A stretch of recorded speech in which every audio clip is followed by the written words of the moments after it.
looks like in Latin. You have a book of Virgil in Latin. That's what it says. You can either write it V-E-R, G-I-L, or V-I-R. You mentioned a minute ago the V-E-R always seems to me to be like vermicelli or something. Sort of the rice version of Virgil. And the V-I-R is like the Veer core root, which is the same in Sanskrit and Greek and all the Indo-European languages. It means manly. Vir. Virum. So Virgil is, it's curious because Virgil is so misunderstood the last 200 years or so because he was reduced and ground down and geared down and made into a textbook for school children. And so everyone who would take Latin 3 or Latin 4 would end up translating Virgil. So he became a kid's book, a school book. And I guess that's where the rice pablum version of Virgil came into vogue. So it will strike some of you as a little odd to realize that Virgil is a very great eagle, a very great visionary, who was accounted for some 1,500 years as being the greatest seer of the ancient world, as being a magician, hermetic magician par excellence, as being the most unbelievable soul in the whole ancient world. And it's an oddity because we are used to thinking of him in these pablum-type terms. He was born in 70 BC. So just to give you a sense of, he's born in 70. And he died in 19 BC. So when he was 7 in 63 BC, Cicero was the consul here and stopped the Catalonian conspiracy. Caesar was assassinated in 44, and in 30, Augustus, who is Caesar, Augustus Caesar won the ancient world. So you can see that in the lifetime of Virgil, the last 2 or 3 lectures, and the next couple of lectures will also fit in.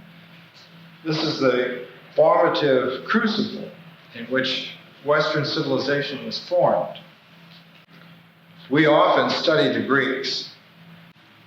Many of us prefer the Greeks. But our civilization was not made in Athens. And it wasn't made by the ingenuity of the Periclean age. And we're not descendants of Plato, as much as we would like to think. But our skeleton and our psyches and our history were fashioned in Rome in this period of time. And it's in the 6th book of the Aeneid by Virgil that we have our psychic impressions of the shape of hell, which have carried on for the last 2,000 years. And our images of good and evil are largely due to Virgil's styling and his language, so that we still live in a world, psychologically and emotionally, structured by the genius of Virgil. That is, the broad outlines, the broad shapes, can be found in his work. Now, his early life was spent in northern Italy, a small farm outside of Mantua. His father was a farmer, But we have to consider that for the Roman patrician country people, the agrarian pursuit was one of great honor. I think our phrase would be the gentleman farmer, who indeed earned his keep and made his living through farming, but that this was an honorable pursuit. And all of the famous Romans that we have looked to, Cicero and so forth, all felt comfortable in their country villas and felt themselves more at home in that kind of a setting than in the metropolitan environment of Rome. And if you recall, as early as 185, 190 BC, when Scipio Africanus, the great general, tore up the records of certain campaigns in front of the Senate of Rome and walked away from a public career, he retired to Campania, to a farm. And so Virgil being born on a farm doesn't mean that he was a country bumpkin at all, but rather he came from an honorable, old, traditional Roman family. And by the time he was 12, his father could understand that he had a very talented son and wished to pursue his education.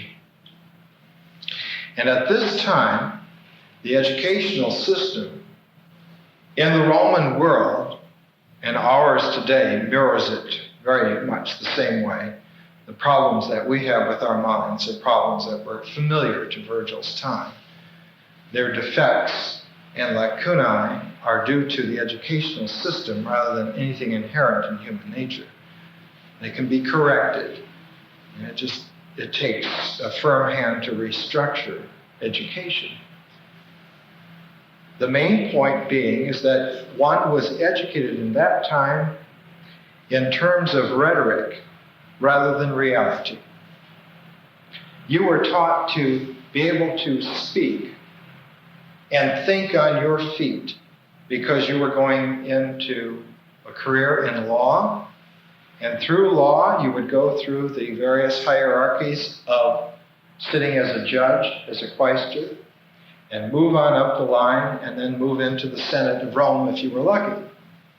So it was a career through manipulating your speaking ability, your rhetoric, forming your mind to have this capacity to speak razor sharp with witty phrases, and to carry a line of argument through using whatever techniques were necessary to gain your point.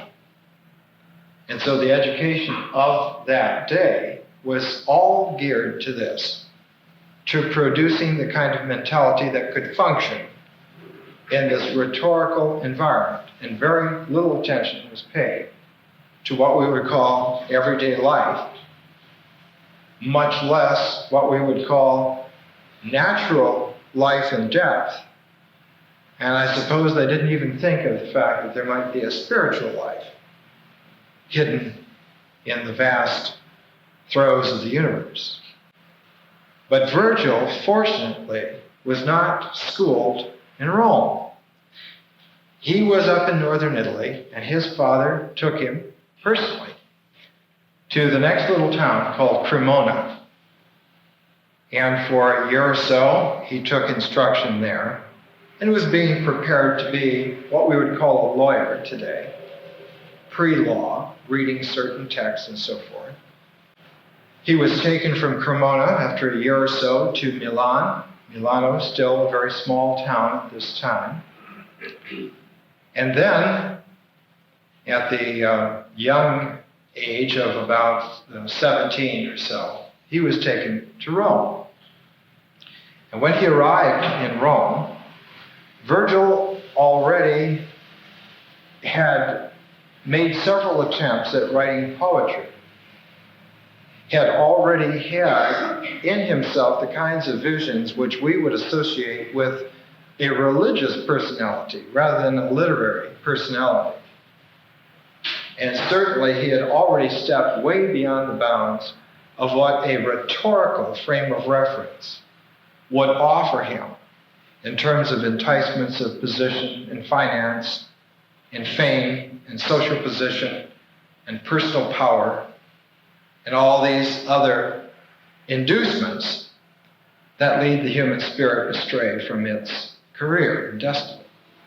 Virgil already had stepped outside of that frame of reference, so that when he came to Rome, he very quickly drew attention to himself as a writer and as a visionary of some promise.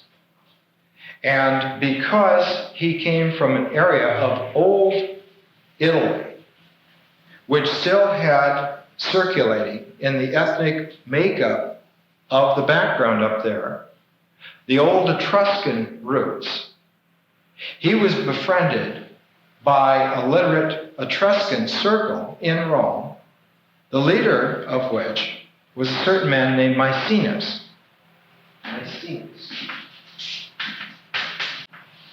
And if you recall last week, Maecenas was sort of the Secretary of State to the Roman Empire under Augustus. A man of very great power, but a man of very great personal integrity. Never seen drunk, never caught in licentious escapades. Always the devoted, quiet, wealthy, intellectual man, interested in the affairs of the Republic, now a world-class power, but also interested in the fact that Roman society must produce a civilization. And at the core of a civilization is always, in every case, its art. And further, the fulcrum of that art is the use of language, because it's in styling language that the mind receives its formal shaping, and it is the prismatic projecting of the inner spirit through the shaped forms of language upon the world that produce the conditions known as life. And if they are of a synthesized, integrated cast, having an overall shaping ethos to them and a spiritual aspiration, then we have a civilization. And so it was the point of people like Maecenas and Augustus to look around and draw together under their aegis, under their cloak of authority and money and acquaintance and power, a group of artists, in particular writers, who would make a Roman civilization. And they did just that. And they were lucky because they found a crop of young minds and young spirits just coming into Rome, mostly from the provinces. And all of the great classics of Roman literature of that time were there in that group. Along with Virgil, they had Horace, who we will take next week, the great critic Quintilian, Varius, a number of individuals. The top 3 or 4 Roman writers were all the same age, all at the same time, in the same group. And foremost among them, Virgil and Horace. And as time wore on, Virgil became the great eagle of the group. His early works are quite unusual.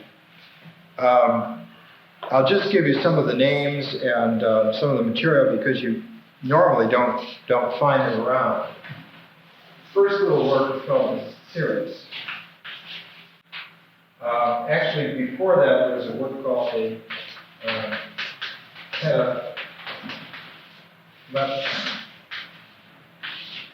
which several parts to it, and in this he is careful to give us some of his background, and he shows that he had been in battles. that he had had the kind of experience in battles I think that most young men under fire have. They have a moment of self-doubt and then give themselves over to the fated circumstance, whatever it will be, and are glad when they are alive at the end of the day. In this, and in the Cirrus, and in another work called Culex, Virgil uses as his models for writing the Alexandrian writers from about 100 years before himself. He'll use a theme, for instance, in the Culex. It's an odd piece. The main portion of the poem is told as a fantasy about a gnat who comes to sting someone and bother someone, and this gnat is swatted and is sent down to hell and comes back and describes what he has seen. Very strange. Etheric, one would apply almost as an adjective. He seemed to have the sense of humor. I think occasionally Virgil comes through with a sense of humor that's really quite startling. In the Cirrus, he used as a model one of his older contemporaries, Catullus, who was at the time of Virgil just coming into Rome, publishing many of his greatest works. Catullus, a very, very fine poet who preferred the north of Italy. In fact, his villa was on a little peninsula that jutted out, I think it's Lake Como. A little peninsula, there's a little town up there now on the end of it called Sirmio. And Catullus has a famous poem about Sirmio, my Sirmio, his only retreat in the whole world that he can get to.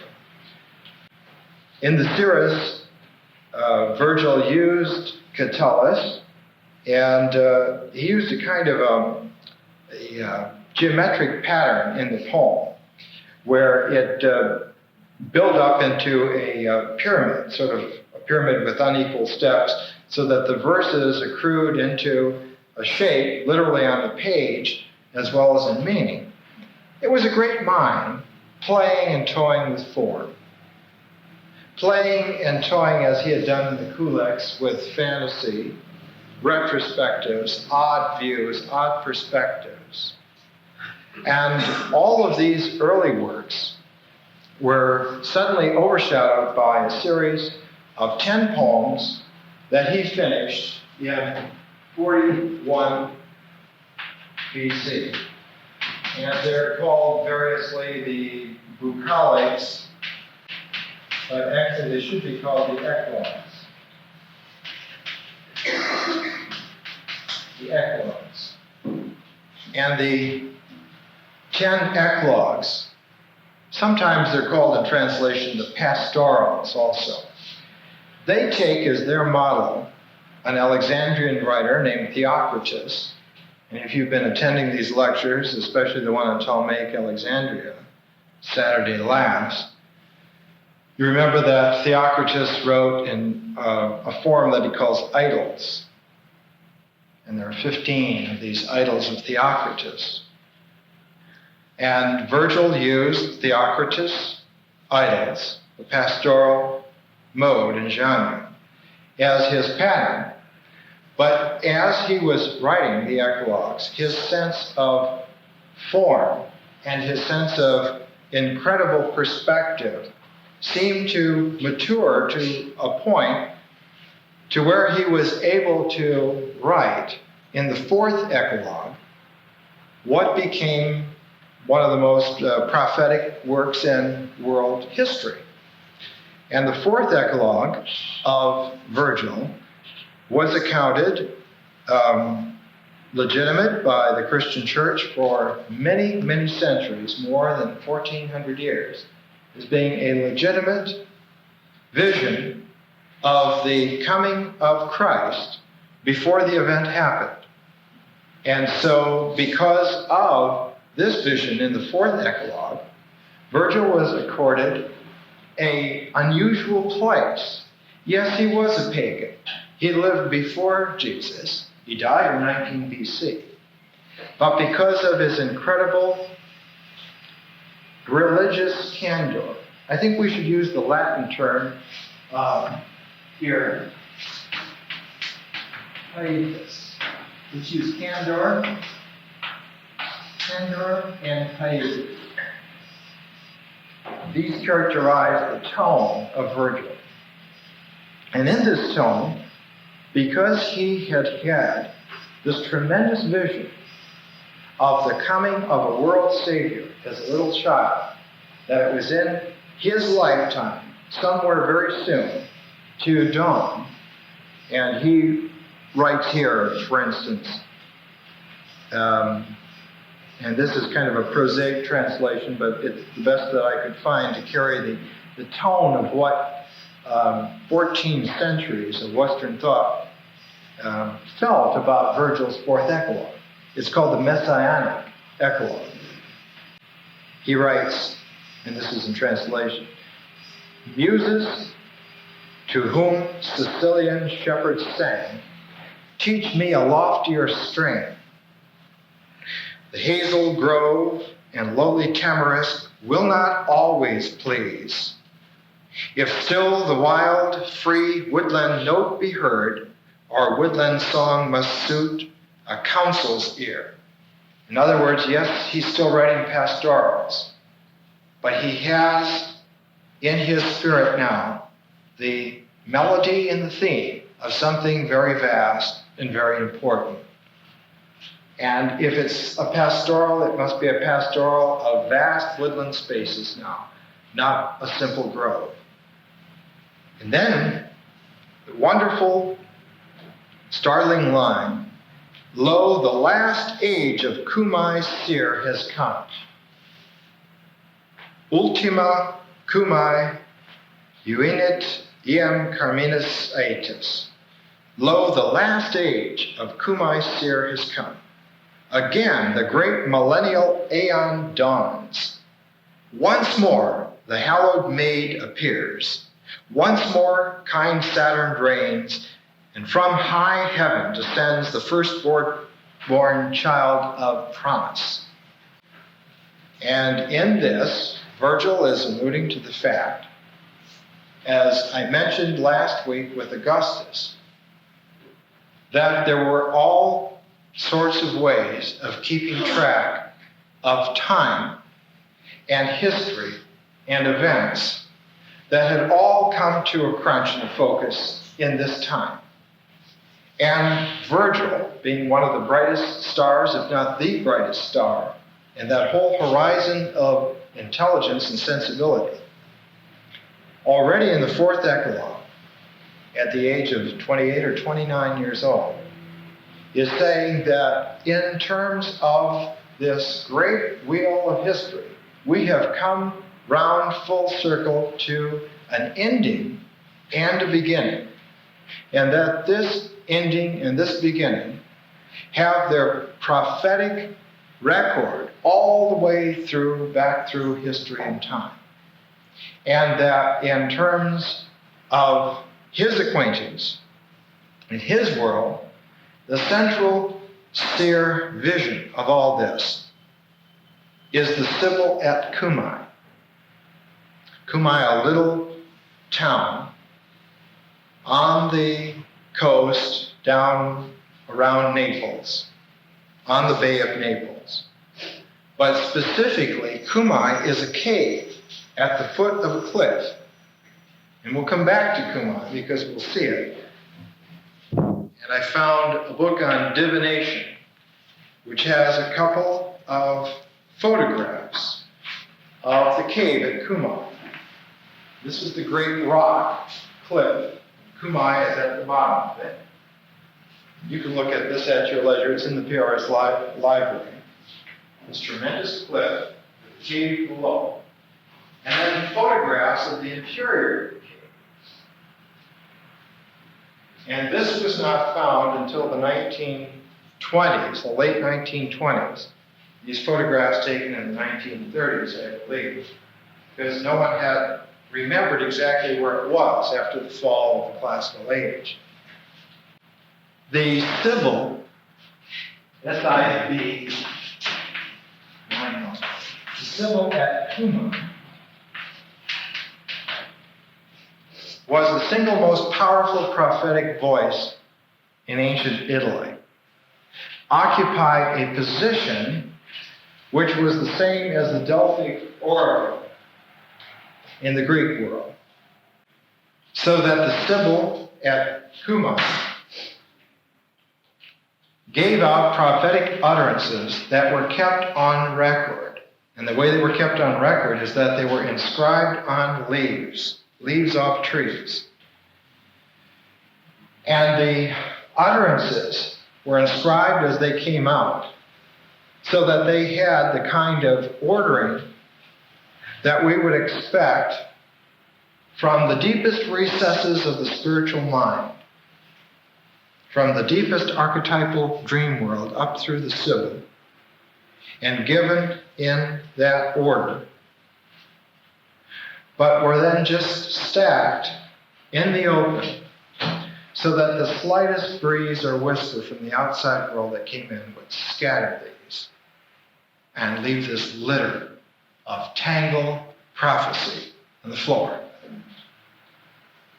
So that there was this incredible delicacy of the expectation that here was a fount, a source of all universal knowledge that was absolutely true, but that the order in which it was given was scattered by the merest vicissitudes of this world.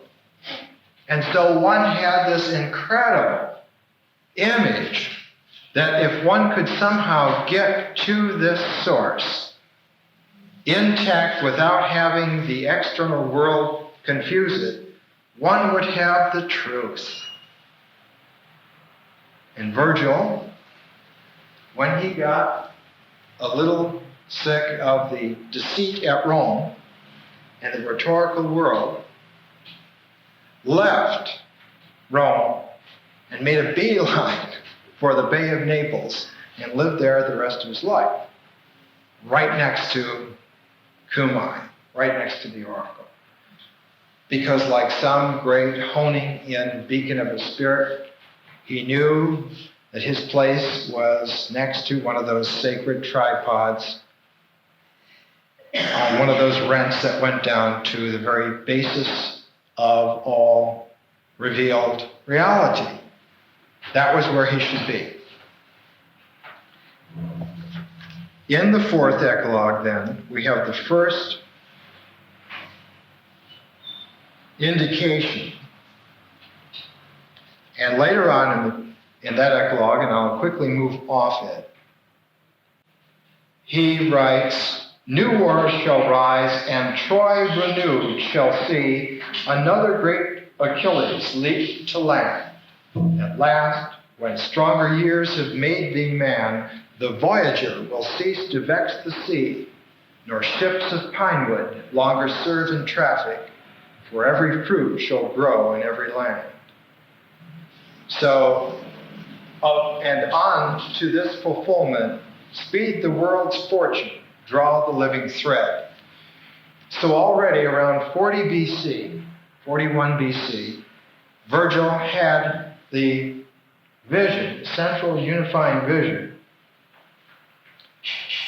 that the whole program of disclosure of world events that was coming to a focus in his time had been foretold for centuries, if not millennia.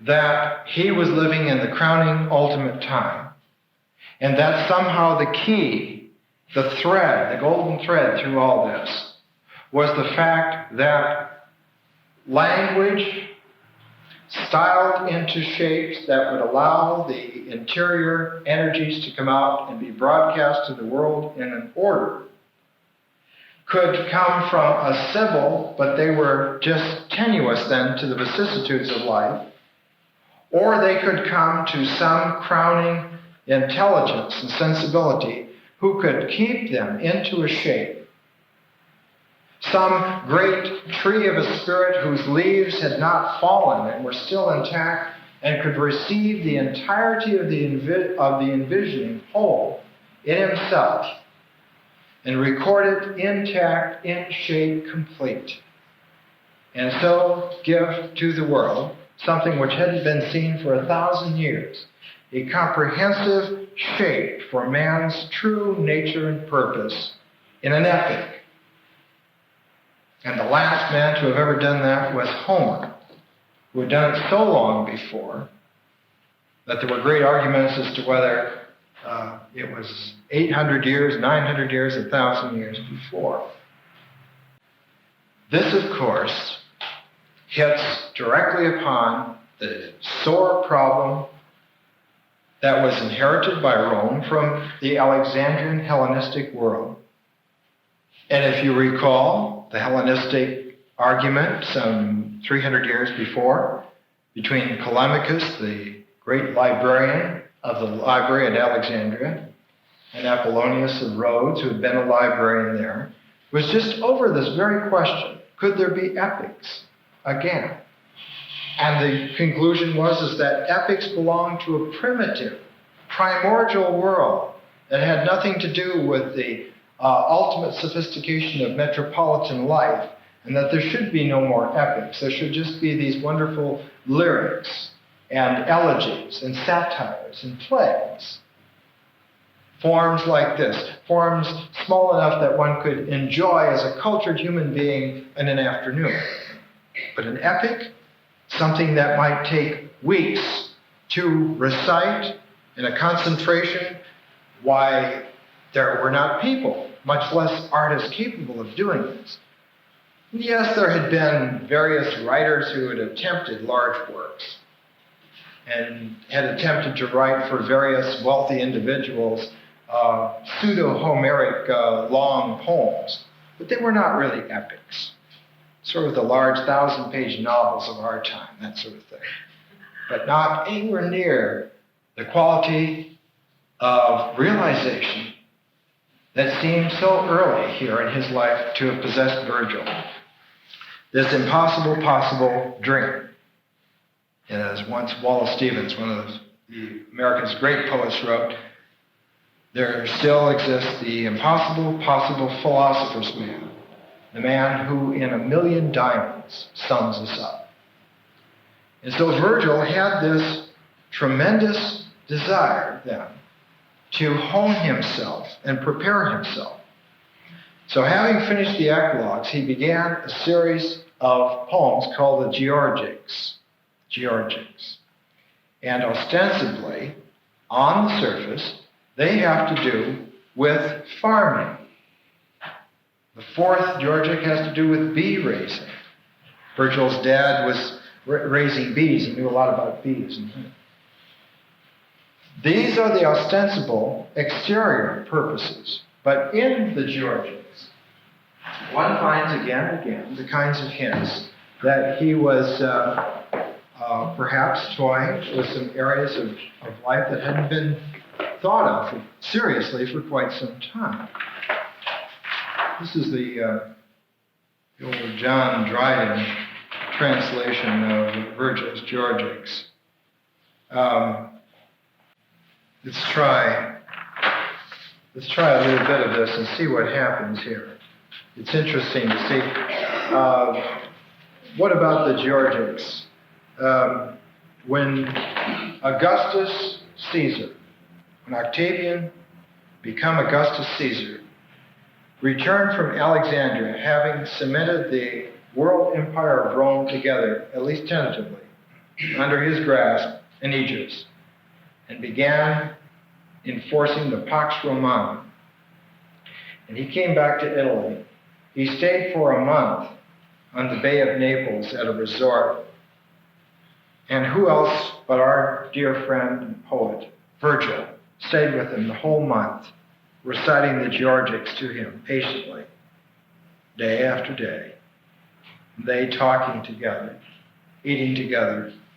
The man who had made the empire out there, and a man who had started to feel the world vision coming up inside of him, sitting there together for a month in the Bay of Naples around the year 29 BC. And between the two of them seemed an hourglass of fated destiny to put the world back together in a shape which it hadn't had, especially for the last 100 years. The Romans had torn the world apart. They'd had 7 or 8 civil wars. They'd had a dozen major battles. And if you recall, when Augustus closed the Janus gates, it was only the 3rd time in 750 years of Roman history that they were at peace. So that the world, which had seemed to them, as Virgil says in one line, a ravenous, bloodthirsty pack of phantoms sitting on their haunches on the tips of the spears of war, were finally caged, finally put in, and the doors shut and 100 bolts of bronze put in to seal them and keep them there. So that with the pietas and the candor of Augustus and Virgil together, the one had enforced a peace and a moment of calm and resolution. And out of that stillness, out of that clarity of the surface of the world, came this visionary plume of the spirit of Virgil. And having recited the Georgics to Augustus, was then in the conversation brought out to express to Augustus his vision of Rome, in particular the root core going back before Romulus, going back before the traditional history of Rome, going back to the Trojan War itself, back to Aeneas.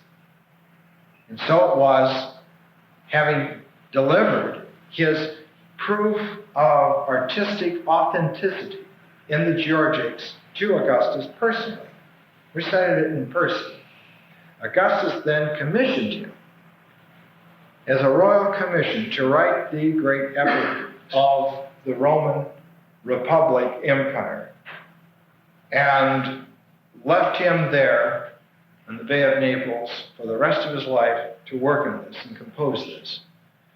So that from 29 BC to 19 BC, the last 10 years of his life, Virgil worked day and night patiently at writing the Aeneid to bring it into some sort of a shape. And I guess we've got so much to do with the Aeneid, I better leave the Georgics. As he wrote, as he expanded, he brought into his realm all of the background that he had had. And in fact, when he had gotten to Rome, one of his teachers there, a man named Philodemus, was a native of a little community on the western shore of the Sea of Galilee in Judea. And this Philodemus had brought with him a knowledge of the Jewish prophetic writing tradition. And many times, as one reads through Virgil, one is astounded at some of the recurring images that come to the fore in the prophetic writers of the Old Testament. For instance, there's a passage where Aeneas is driven to this great desperation, and he rends the cloak from his chest and bears his hands up and makes a lament, a classic Old Testament lament. Again and again in the Aeneid, one finds lines or whole passages that echo this cosmopolitan background which he had received. And of course, having been a complete scholar of the Alexandrian Hellenistic synthesis, and remember that the Old Testament had been translated into Greek under Philadelphus, the second Ptolemy, some 250 years before Virgil was born. So that he received, in fact, a world-class education, and that his background and his vision simply spanned the entire known world at the time, including India, including the yogis, including the Persians, including the Egyptians, all of it. And one finds then in the Aeneid this tremendous bringing together of an epic which reflects an entire worldview, an ecumene view, and not just the Homeric Mycenaean worldview, redone in Roman dress. So that Virgil is qualitatively a transformation of the old Homeric epic into something which we had not ever seen before and have hardly seen since.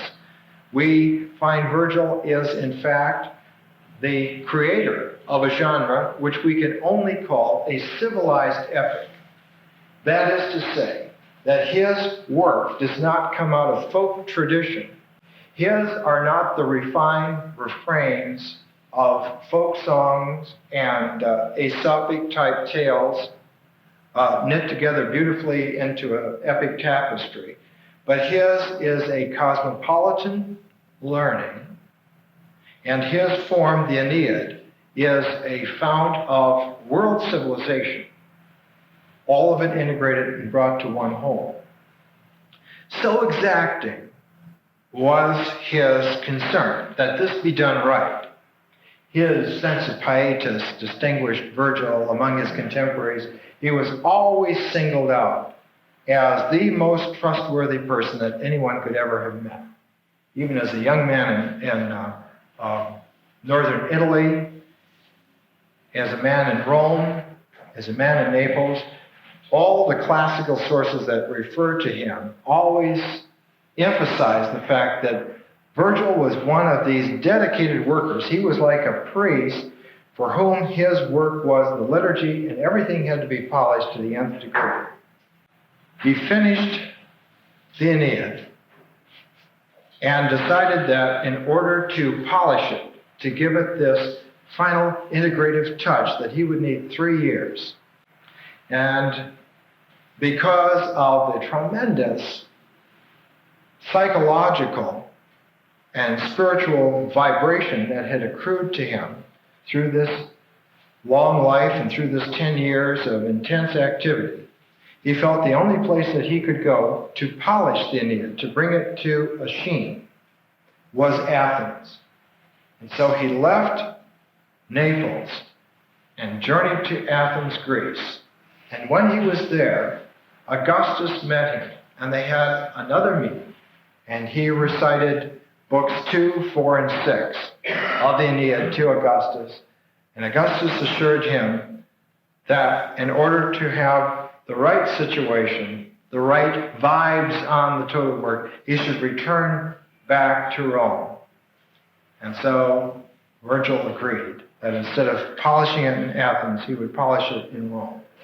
And on his way back, under a very hot sun in Megara, he took ill, and with a tremendous sunstroke and fever, he made it to Brundisium on the coast, where he died in 19 BC. He was 51 years old.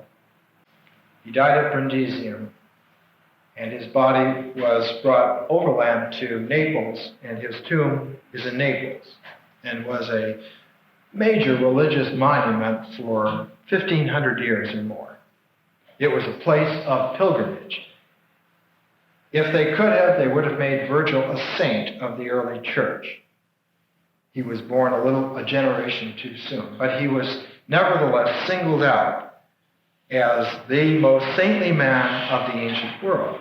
For obvious reasons, the fourth eclogue, the character and the quality of the Aeneid, his personal life, his relationship with Augustus Caesar, and it was discovered that in his will and testament, he prepared very carefully, because of his great strategic sense of mind, he'd prepared for the event that he was unable to finish the Aeneid to his capacity, and in his will, he left a note to his literary executors, a man named Tuca and another man named Varius, Rufius Varius, that they were to burn the Aeneid manuscript. So the cases of the manuscript were to be consigned to flames because they were not complete. But it was under a direct intervention of Augustus Caesar himself that the Aeneid was saved, and that he overruled the executors and the point of Roman law and the estate of Virgil, and gave Varius and Tuca the opportunity to publish the Aeneid. And within 4 years, the Aeneid was brought out on the great occasion, of course, of one of the great state events of Augustus Caesar.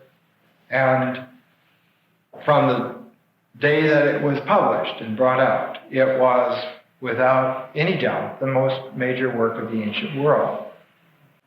This capacity of Virgil's Aeneid to hold the attention of the Romans, and later on of the Christian successors, and later on of the humanist successors in the Renaissance, owes itself to the ingenuity of Virgil's structure in the Aeneid.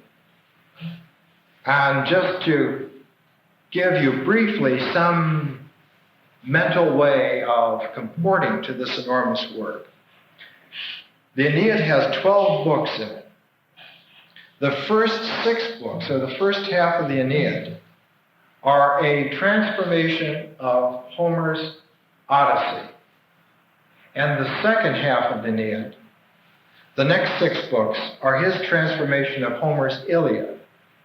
So that he took both the major works of the Greek civilization that had dominated the intellectual thought of the Western world from Homer's time through Solon and Pericles and Plato's day and the Hellenistic era and right on to his day, and transformed it, redid it, just didn't imitate it, just didn't do a Roman version of it, but cast it into a whole new ecumenical work of massive proportions. In the first part, where the Odyssey is transformed, the way in which Virgil restructures Homer is that Virgil uses prophetic moments, encounters between man and God, and a prophetic revelation, and a string of these revelations, so that it's almost like in the Mosaic idea that if one wishes to trace the steps between man's growth with God, one must go by the covenants made between man and God. And those are the steps. With Virgil, it's the prophetic encounters with the universal world of the Spirit. And if one traces the prophetic encounters through the first 6 books of the Aeneid, you have the basic golden thread that brings the shape of the first half of the Aeneid into order. And there's another order that can be found for the second half. I only have time in this short lecture to give you ostensibly what the first half of the Aeneid does. The Aeneid begins, and we'll just begin on this and then we'll have a break. Just get into this. The Aeneid begins with this paean to the ages. My song is arms and a man, the first of Troy, to come to Italy and Lavinian shores, a fated fugitive harried on land and sea by heaven's huge might and Juno's endless hate, pummeled by wars till he could found the city and bring his gods to Latium, whence the race of Latins and our Alban sires and towering Rome. So the purpose was not just to be a wandering soldier looking for a place to light. His purpose was to bring his gods to Latium. What were his gods? Aeneas was the son of a man, Anchises. But his mother was Venus, goddess. So that Aeneas had in his capacity the blending in his own self, the divine nature and the wonderful humanitas of the best of human nature. And further, the son of Aeneas was named Ascanius, and his name also became I-U-L-U-S, Julius, which became Julius. And Julius, I-L-U-S, is very close to Ilium, a man who was an ancestor of the founders of Ilium, and Ilium was Troy. So that by this one individual, this one formative individual, whose son became the ancestor of the whole Julian family, Julius Caesar, Augustus Caesar, traced their lineage all the way back, not only to Troy, but to the very Olympian gods, and especially to Venus, so that when Julius Caesar made a temple to Venus Generatrix in Rome, it was his way of asserting his godhood and venerating his divine connection. You can see how these people worked. You don't need lawyers with contacts like that. This amazing series of events. And Virgil picked Aeneas and the image of Aeneas for all time is in direct contrast to the image of Odysseus. Odysseus referred to all during the Middle Ages as cruel Ulysses. Cruel Ulysses. His craftiness, his Homeric man of many minds, was seen as a devious con man, a trickster, someone who had cruelty at his essential nature. Whereas Aeneas was always pictured as the man fleeing from his betrayed city in flames, carrying his aged father on his back. Aeneas is always shown with his battle helmet on, leading his little son, the future progenitor of the Julian family house, and his band of Trojans, and with his father, Anchises, on his back. His father, instead of being a burden to him, was the legitimate contact with divinity, which he had in himself. And so it's an image of ultimate pietas. One is carrying one's own ancestry proudly from the flames to take it to a new land. So when Aeneas is said, till he could found the city and bring his gods to Latium, his gods were personified in the figure of his father on his back. So that we have this tremendous image of the dutiful son and the son who, in fact, is inheriting his godhead through this continuous recognizing in himself that if he survives all the harrowing adventures that are destined for him, he will, in fact, found an eternal city and an eternal line of kings and rulers. His only question is how to thread his way through this enormous ocean of vicissitudes of life, which he knows starts from pure chaos, the burning of the previous city of Troy, before he can found the new Troy, the second Troy. And so the only line of truth that he has is through the prophetic voices that come to him in the stillness of the night.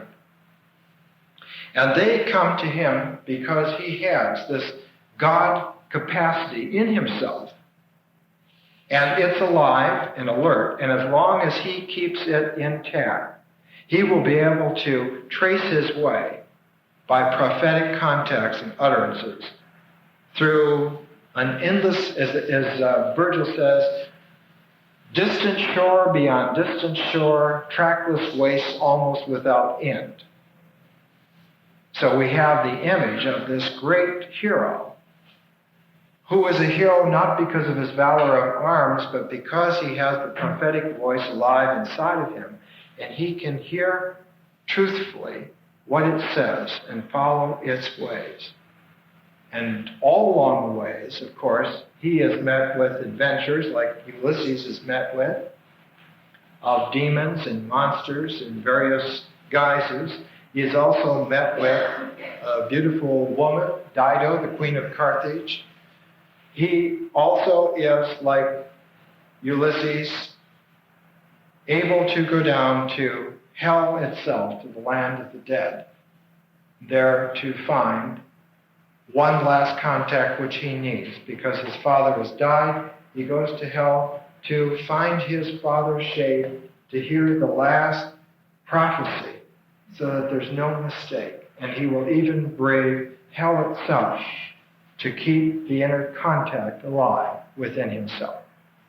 And so the first half of the Aeneid shows us this tremendous drive of this heroic individual to come through all the vicissitudes, not only of this life, but the afterlife, to get eternity straight and to found the point exactly where it should be. And then the second half of the Aeneid, a retransformation of the Iliad, are the battles with the native peoples there, under the leadership of a king named Turnus, to be able to have the right physically to found it there. So the first half is the psychological or religious underpinnings, and the second half of it is the physical, military, statecraft exposition of it. Well, I think we're to some point that's a natural break. Are we close enough? Let's have a little break then. The thread that you could follow through the first half of the Aeneid and bring it together, bring it into a shape, I've laid out here on the board, if you care to follow it all through yourself.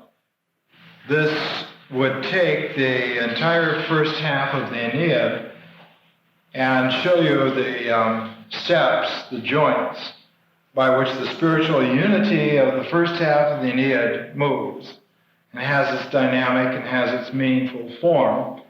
And the last passage at the end is where the father of Aeneas and Chryses in hell, in a shady grove next to the river of Lethe, forgetfulness, tells of the final coming of Augustus and of the world soul recycling that will happen at that time. So that the very center of the Aeneid is the core and the pith of its meaning. And the pith of the meaning is delivered to Aeneas by his father. So that in a very real way, where Anchises is his physical father at the beginning, it's also his relationship to the divinity.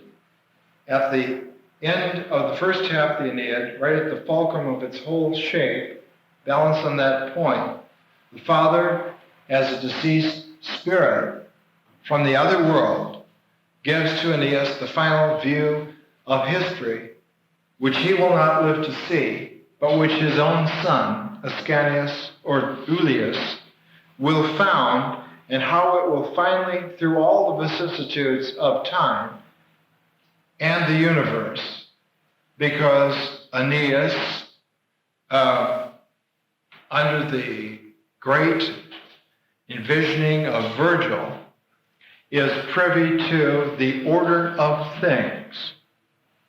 That is, he understands finally, at the river of Lethe before he crosses over and has forgetfulness, universal forgetfulness, before he comes back into the world as a newborn spirit, having forgotten everything, he learns from his Father the entire order of things.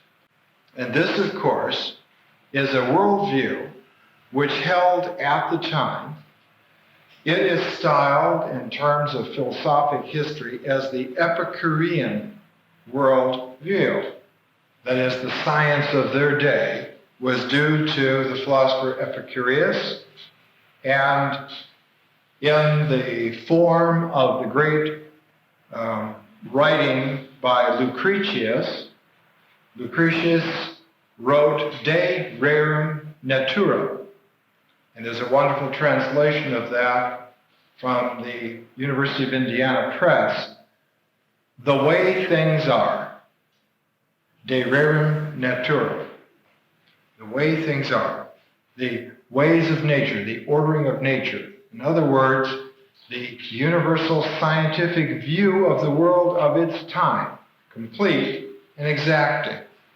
And Aeneas is given the whole of future history and the whole of the view of the universe as of its essential structure, so that he can understand that what is happening in his own time is not only the summation of past time, all of it, or the seeding of future time, all of it, but that this great wheel of history is an eternal wheel and has its place in a universe that can be understood.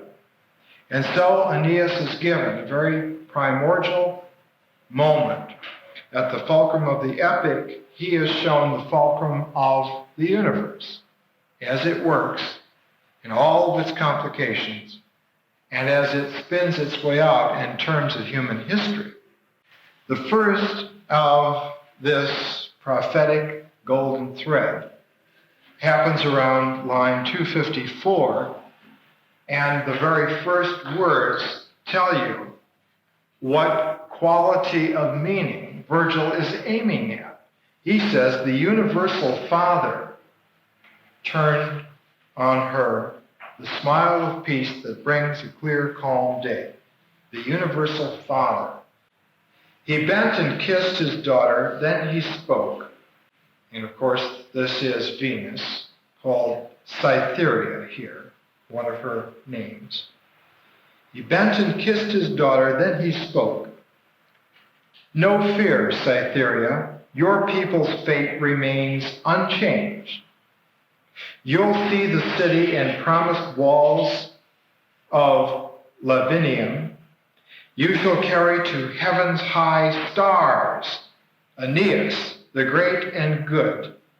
My heart's not turned. But now, since care consumes you, I shall speak more fully and reveal fate's hidden page. Fate's hidden page. These Sibylline oracle leaves.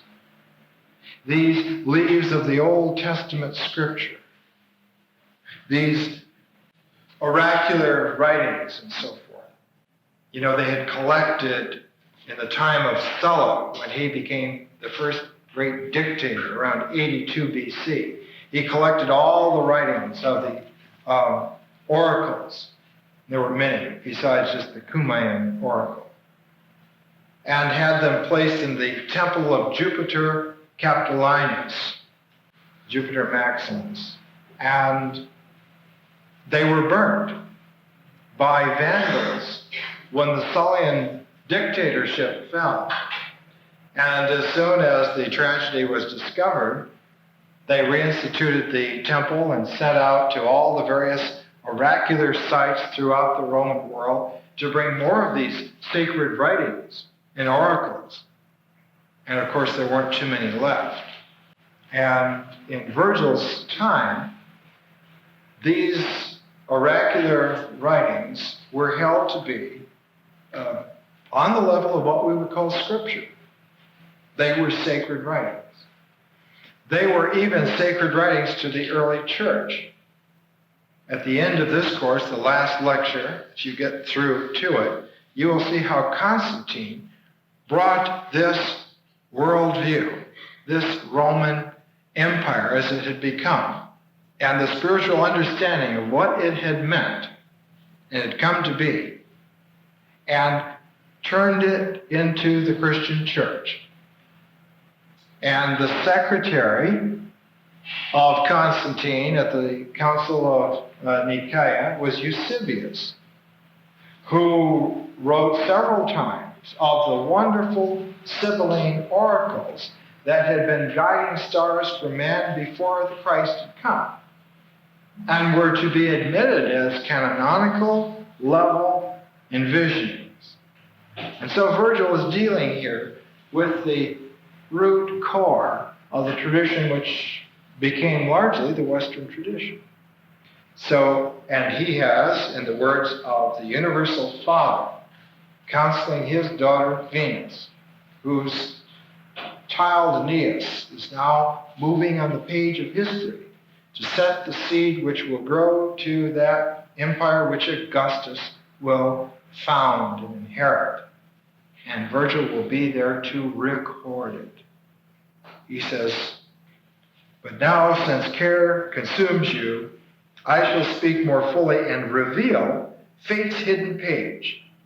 And then he tells about the wonderful background. He'll wage hard war in Italy.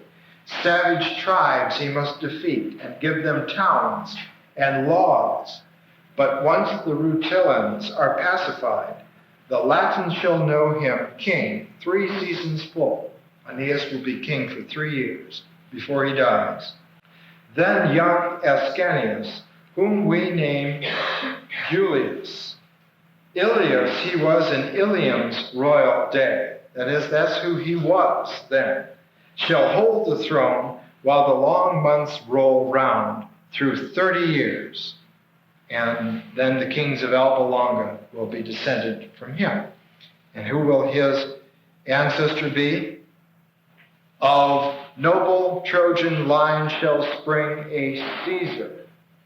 Ocean shall bound his power, the stars his fame. Julius, a name come down from the great Ulyss.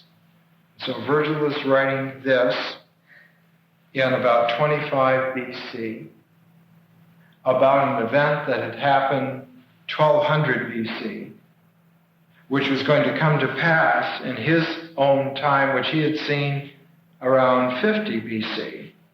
And so his transposition of meaning, so that the fulcrum of the momentum of unfoldment is taken out of temporal time and is put into the poet's vision, and from the poet's vision into the structure of his work, so that we have here a timeless creation which reflects the actual order of reality, which will always obtain at any time whatsoever.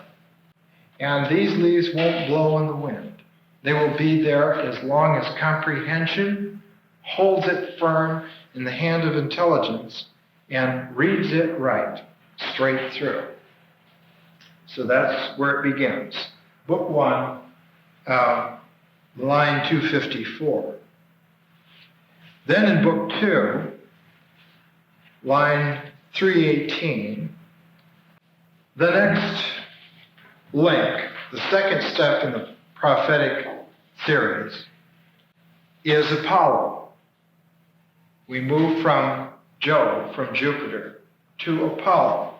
And Apollo was the guardian spirit of Augustus Caesar.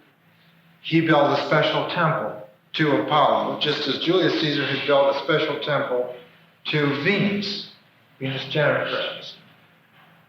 Augustus believed that what had saved him and helped him transform from a rather precocious young man through his age of being a rather vicious general to being a heartless commander to becoming the real transformed man for whom the empire of the world had formed.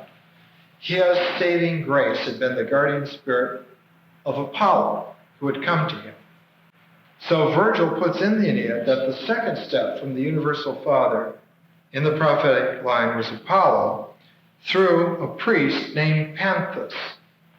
Panthus. And if you recall, one of the great words in Latin is pantheon.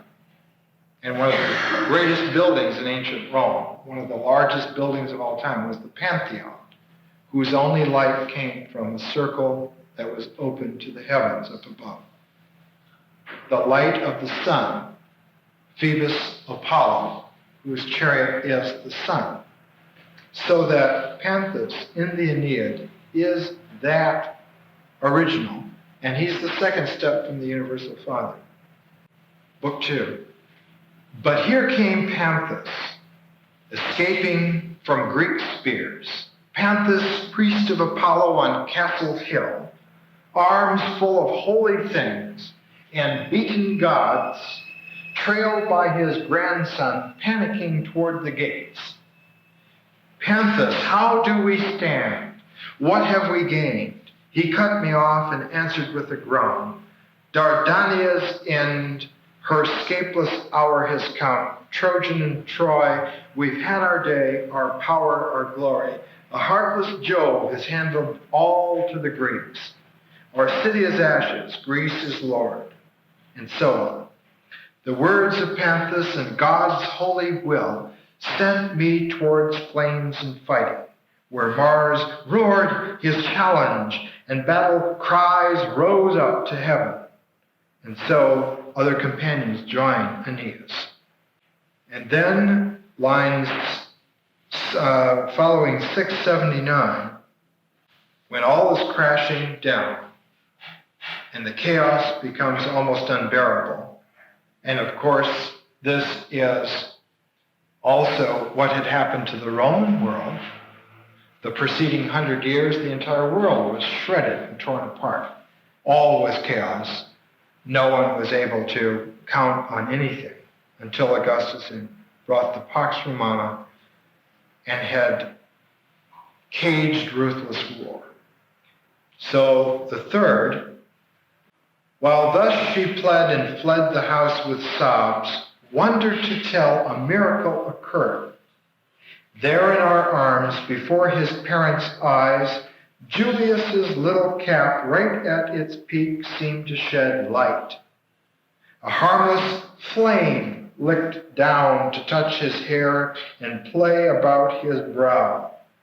In panic terror, we slapped at the burning hair and tried to quench the holy flame with water, but Father Anchises smiled, and raising eyes toward heaven, spread out his hands and spoke in prayer.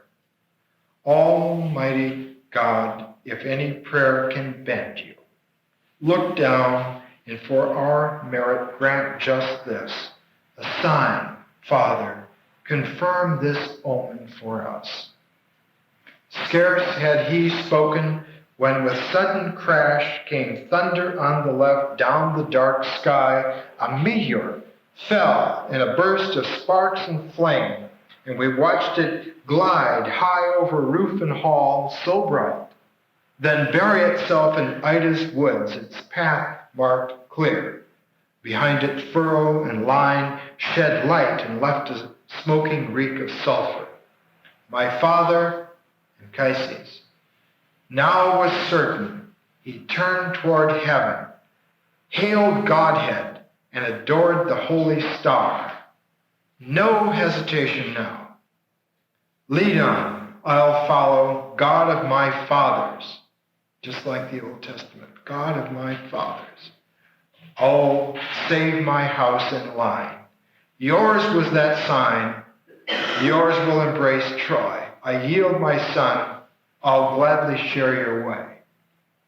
And of course, the clue is to get out of the burning city, get out of the chaos, to gather together what forces they can, what treasures of religious significance they can, and flee to those woods to take that meteor's path out of the city, which they do.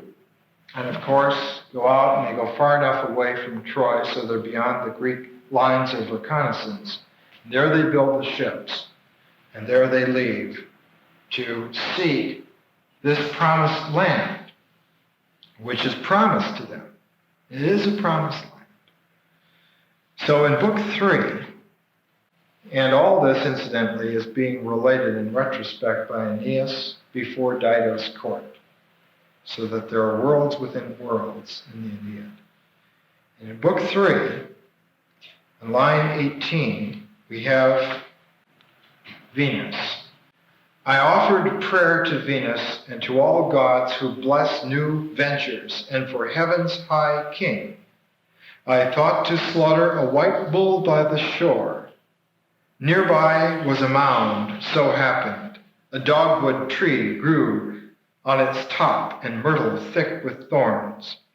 As I stepped over to pull the greening shrubs from the soil to deck my altar with leafy boughs, I saw a fearsome portent, strange to tell. The first bush that I broke loose from its root and pulled from the ground oozed blood in dead black drops and spotted the earth with gore. My hair stood up in a chill. I shivered, my blood congealed with fear. So the dead blood from the bush falls to the ground, and his blood freezes in him. The bush and the blood, these are sacramental links also in the Old Testament. Trying again, I tugged the pliant stalk next on, seeking the cause I could not see. From its bark, too, the dark black blood ran down.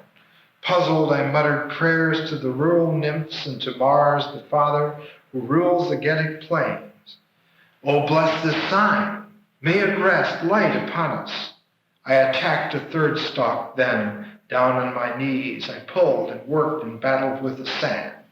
When, dare I tell it, deep in the mound, I heard a moan, sorrow, and words came to my ears from the earth. Aeneas, why tear at the torture? Spare my tomb. Spare to pollute clean hands. I am of Troy, no stranger to you. No plant has shed that blood. Run from this heartless land. Run from this greedy shore. I'm Polydorus, transfixed by steel. I grow a crop of spears in a cover of pointed shafts.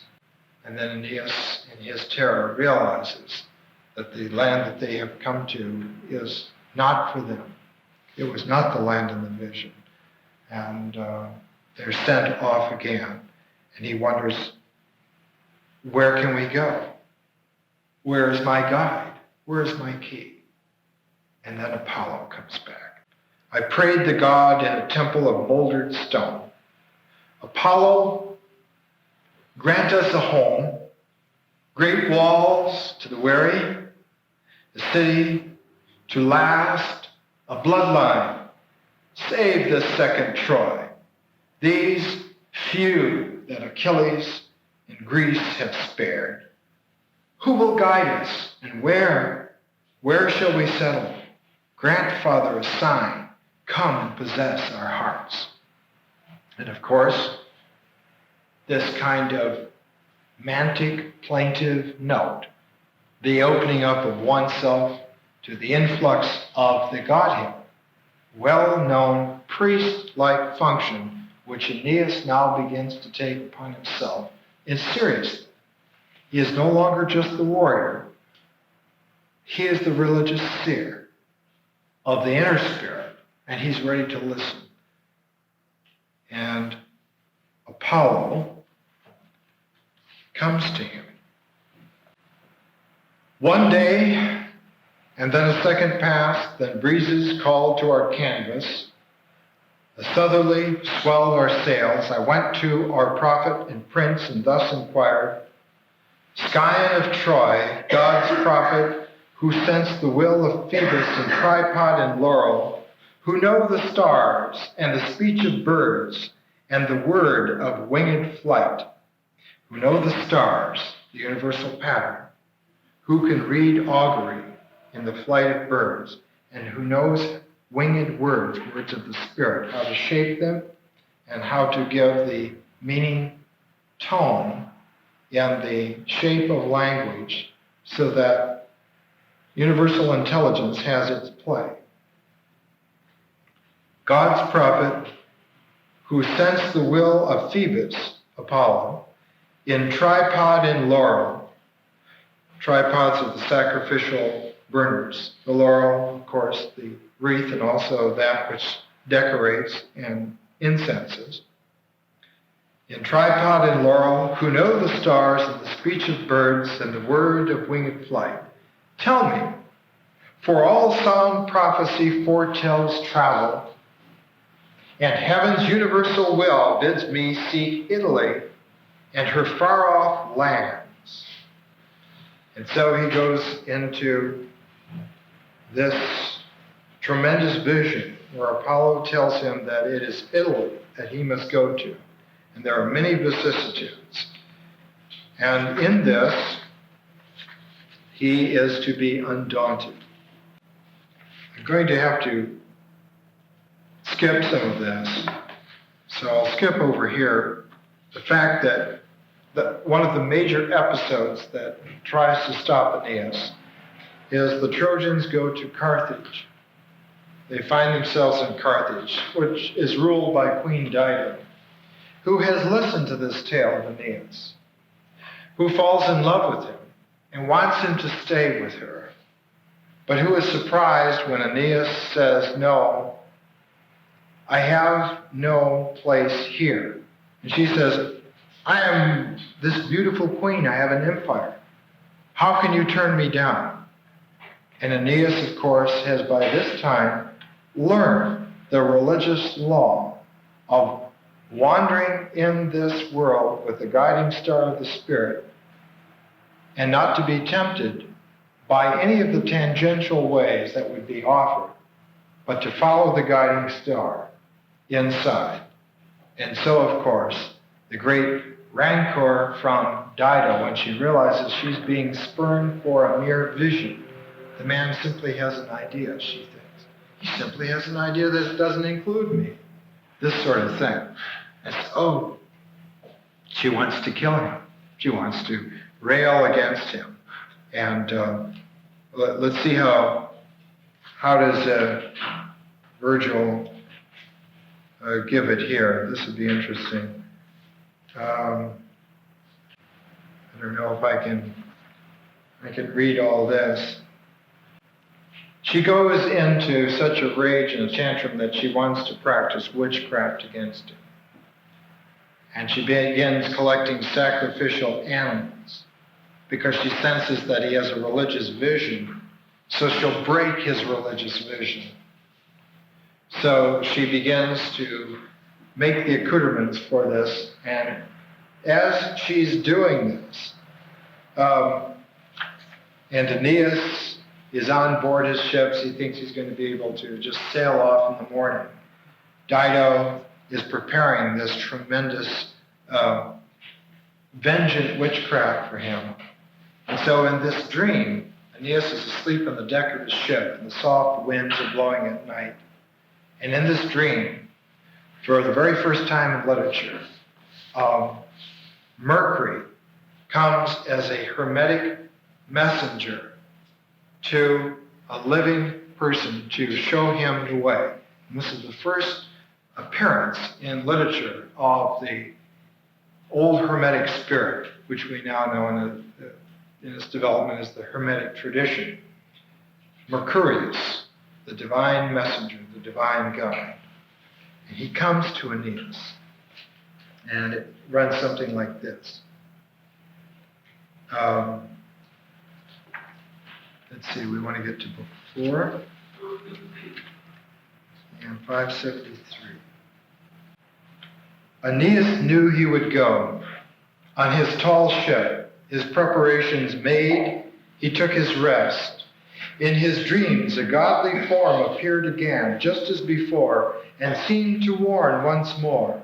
and all like Mercury, in voice, complexion, in the flaxen hair, and graceful limbs of youth. Goddess born, can you sleep at such an hour, and fail to see the dangers that surround you, madman, nor hear the favoring west wind blow? Dido devises malice and foul crime. She knows she'll die, and roils her anger's waves. Run, leave in haste, while haste's within your power. Soon you will see the ocean churned by ships, the shore ablaze with savage torch and flames. If dawn shall touch you, tarrying in this land, hurry, hurry now. Ever a various changeable thing is woman. He spoke and mingled with black night. So the apparition terrifies Aeneas, but he takes it as his guide. And so the guiding light has moved from Jupiter to Apollo to Mercury. And the spirit Mercurius now has come into play. And of course, he is pursued, and Dido is beside herself. And because her love was an egotistical, acquisitional thing rather than a spiritual, she takes Aeneas' sword and plunges it into herself on her bed to throw this image of final spite. And Juno, who has been against Aeneas all this time, sees this death and is infuriated and sends Iris, one of her attendants, down. And in beautiful language, Virgil writes it this way. But Iris flew down, dewy and golden winged, trailing against the sun 1,000 colors. She stopped over Dido's head. The sacred lock I carried to Dis, and from the flesh I free you. With that she cut the wisp. At once all warmth dispersed and life retreated to the winds. Beautiful language. And in Latin, of course, it just flows. So that we now have Aeneas on the run again, and he realizes that he is very close to being lost because his father dies. He has left this port of Carthage, and of course it's in flames again, almost like Troy, and he wonders if he has made a mistake. And in order to check himself, he comes in Book 5, line 718. The old man's counsel seared Aeneas' heart and left him deeply worried and distraught. Now night rode up and darkness gripped the sky. Just then, from heaven, he saw Anchises' form float down and all at once burst into speech. Son, who once were my life while life remained, son dearer with each ordeal Troy's death imposed. By Jove's command I come. He drove the fire from the ships. His mercy come at last from heaven. And he goes on with this and tells Aeneas that all of the vicissitudes that he's been suffering, and they seem to be closing in on him more and more. And they have gone to Sicily, and even the women have turned against them and have tried to set fire to the ships. And he realizes that there's some errant, wild energy loose in the world, and that its whiplash, scorpion tail of revenge has struck even home to the people that he is carrying with him. And he wonders, am I myself now falling prey to this madness? Where is the sensibility? Where is that presence that I can depend on? And it's the spirit of his father, and he says, you must come and consult me. And where is he? He is in the afterlife. He is in hell. Hades. How can he get there? So Aeneas is faced finally with the problem brought down to its fulcrum. The vicissitudes of this labyrinthine life, And what is that gate that would block us from that spiritual understanding? The crux of death itself. No entrance for the fearful. They dissolve. They cannot make it. Only the penetrating spiritual vision can go through that portal. And where is the guide for that? And Anchises is able to tell him just enough to seek in Elysium, hear the holy Sibyl, when many black cows have been bled, will bring you through to behold your people and learn what walls are yours. And now, goodbye. Cool night turns at mid-course. I feel the breath of dawn's wild panting steeds. He spoke and passed like smoke into thin air. Where are you rushing? Where? Aeneas cries. Whom do you flee? Who keeps you from my love? So speaking, he roused the ash and sleeping fires on Vesta's altar, and to the Lar of Troy made humble prayer and offered holy bread. The Lars, of course, are the gods of the dead, the little household gods of the dead that went with the Penates, which were the household hearth gods. And Vesta, of course, the virgin who tended the sacred fire, because that was the hearth of the empire, of the world as a whole. That's why the Vestal virgins were so sacred. So here Aeneas offers to them. So in Book 6, he has finally come to that place on the Bay of Naples, Cumae, where the Sibyl of Cumae holds forth in this cave. And he also comes to the middle of the epic, and in fact he also comes to the place on earth where Virgil is composing the epic, all this while, 10 years. So that in the transposition of meanings, which Virgil is a master of, all the various levels have come to one geographic point in one place in timelessness, where all the crossroads will come together. And this happens in Book 6. In Book 6, the description of the afterlife and the underworld of hell, in Book 6 of the Aeneid, was the imagery and the pictures of the afterlife and hell that held forth up until our time. If you read Book 6 of the Aeneid, you will find in there the root core of all the descriptions of hell, and especially those which plagued and terrified the Middle Ages, because Virgil was revered as being a very special seer, almost admitted to sainthood. And he was the one who wrote in large epic the vision of having coming back from hell. And it so impressed and terrified the medieval worldview that they thought his images of hell were true. So much so that when the next great soul down the line came to write an epic to take up the banner where it had been left by Virgil, picked Virgil as his guide to carry him through hell, through the inferno, and that individual was Dante. And what better guide could you have than some man who had been there before in vision and knew the place inside out? And so it was no just lucky happenstance, it was an inevitability that Dante should have chose Virgil. And if you read Book 6 of the Aeneid, you will see all the descriptions of hell that have been imagined in Western thought for the last 2,000 years are here. They come from here. This is their source, right here. So in Book 6, line 43, Aeneas, like Virgil, who is writing this, has finally come to the foot of the cliff where the Cumaean Sibyl lives. And not only that, but the Cumaean Sibyl's cave is the entrance into the other world. The other world and the underworld, the same.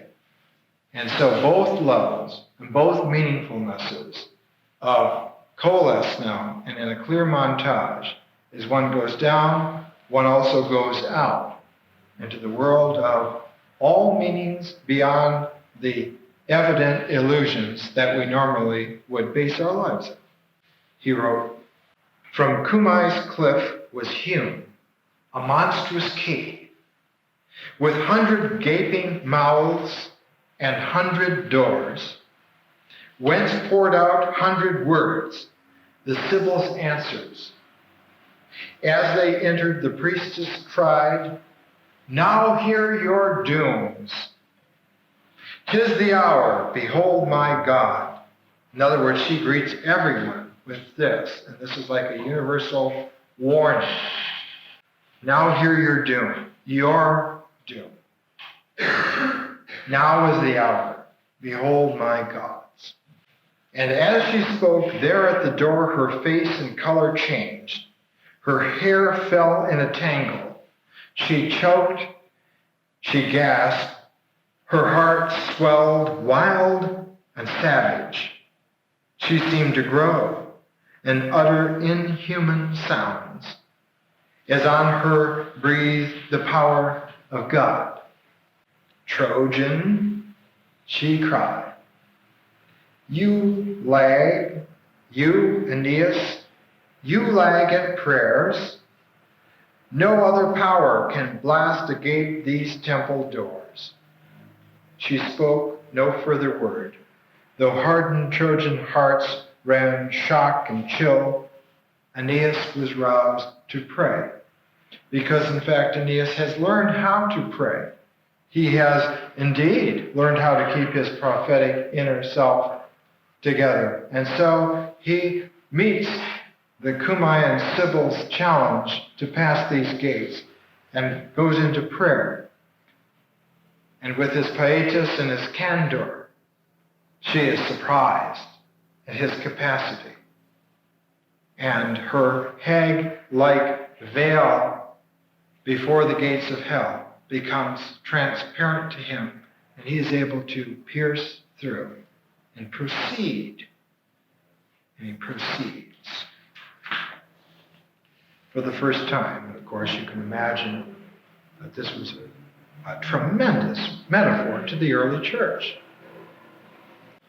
In words like these, in words like these, the Sibyl from her shrine sang riddles of terror and bellowed in her cave, wrapping the truth in darkness. Such the rein and spur Apollo gave her maddened heart. Soon as her lips, deranged and wild, found rest, Aeneas began.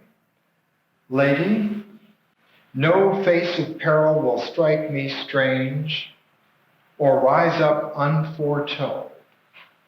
One, I've seized and pondered all things in advance." In other words, I know the prophetic thread and line. So I am not here as a child or as a baffled man. I am here with the line of integrity of the Spirit vibrant and intact. And I am here to go through. One favor. Men say the infernal king has here his gate. Here hell's dark, swampy rivers rise. Allow me to see my well-loved Father's face.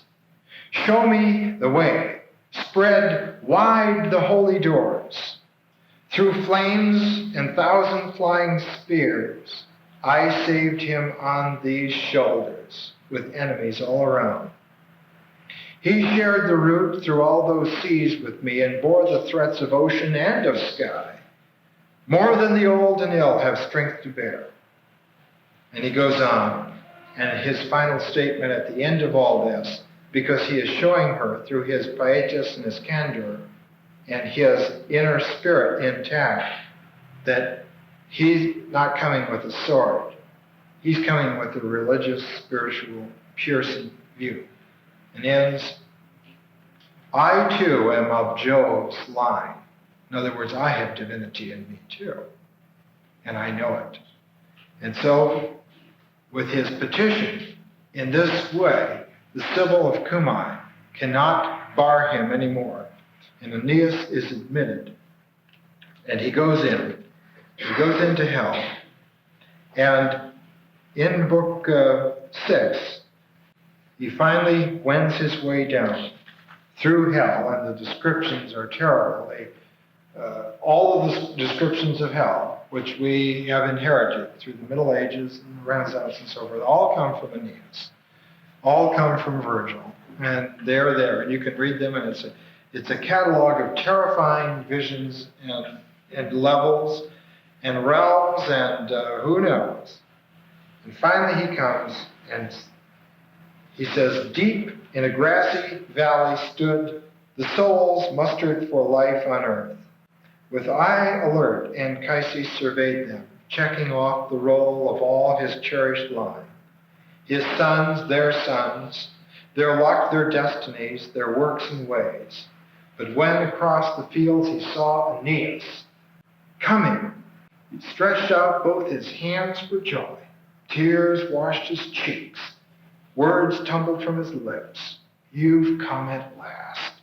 Your father waited long for love to conquer hardship. Oh, my son, do I see your face? And of course, he comes in, and Anchises is able to give to Aeneas all of the truth that he has wanted. The last link that will carry him to the future site of Rome, and the future of their lineage through his son, Ascanius, who will become Julius, who will found the Julian clan. But even more than that, because Anchises now, an eternal spirit disembodied from the flesh, is free and has not yet passed the river of forgetfulness, Lethe, nor has Aeneas, so he tells him the whole structure of the universe. To begin, the heavens, the earth, the watery wastes, the lucid globe of moon, the sun, the stars exist through inward spirit. That is, they are not out there simply, but they exist through inward spirit. Their total mass by mind is permeated, hence their motion. From mind and spirit comes life of man, of beast, of bird, of monsters, under the foam-flecked seas. Life is from heaven, the seed of fire that glows bright so far as flesh cannot repress it, or earthly death-bound bodies dull its glow.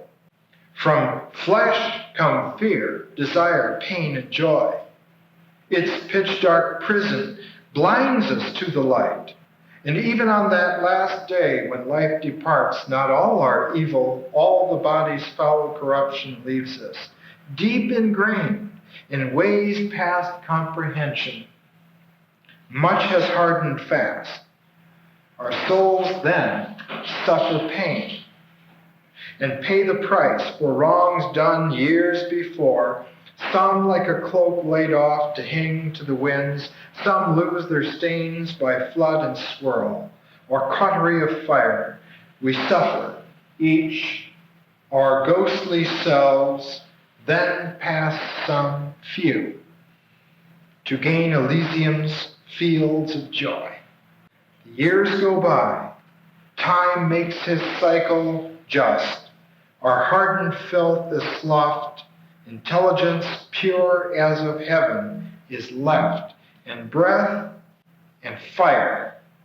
After 1,000 circling years, God calls these souls to Lethe in a long parade to gain forgetfulness, then view the sky once more and wish to put on flesh again. And so the sacred, eternal working order of the universe is given to Aeneas by his father.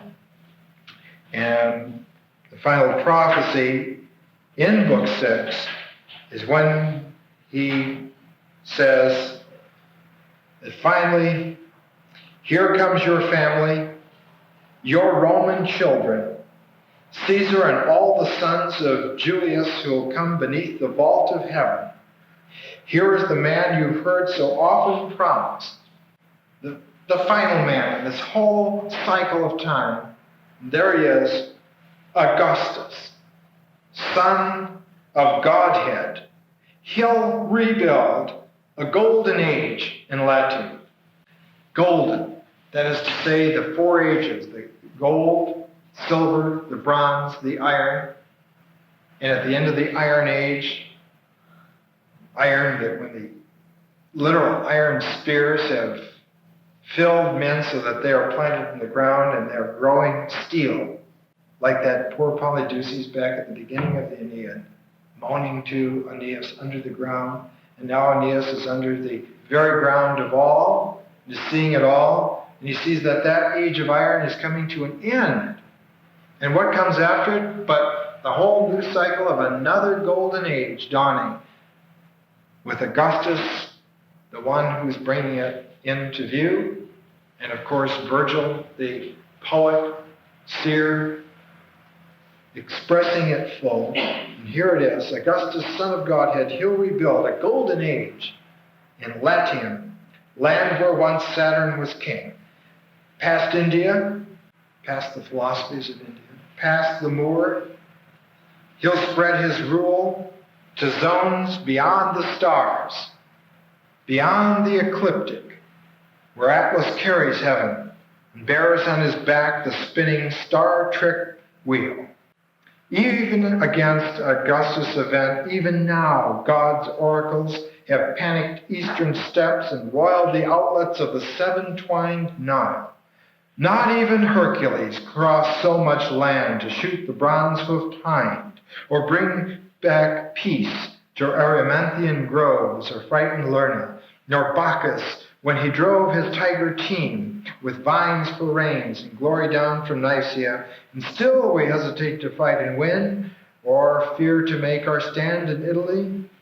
But who is that who wears the olive crown and carries hallows, white hair and beard? I know him, that king whose code gave Rome a base of law. And of course, this is King Numa, one of the ancient Roman kings, who comes in to testify. And so all of the greats of Roman history are brought in. And at the culmination of Book 6, Aeneas has not only been down into the other world, the underworld, and seen it, but he knows his way back out of it. And the Cumaean Sibyl had told him before, it's very easy to get to hell. Everyone gets to hell. Getting out is the problem. And so Aeneas shows his stuff, shows his fine, epic, heroic men, and rising back out of hell, coming back out of the Cumaean Sibyl's cave, looking at the Bay of Naples there, much as Virgil had done for 10 years, stands there, dazed by the enormity of the vision, and held in focus by the pietas and candor of his inner self, is able to reveal everything that he had seen, not so much in words, but in carrying the seeds intact and getting them planted in the right ways, so that with time and circumstance itself, their full meaning would unfold, and that history would play out in actual fact what the visionary epic had foretold all along. And so Virgil, by a great transposition of temporality, shows that the place where they have got to has been foretold from the beginning, and that it played out in just the way in which it did. And who's to say that because he's at both the end and the beginning of that grand cycle, that it wasn't all true? And of course, Augustus was very anxious that this not be burned and saved it from the fire. Well, next week we'll look at a few more people from that world. I think that's enough for tonight.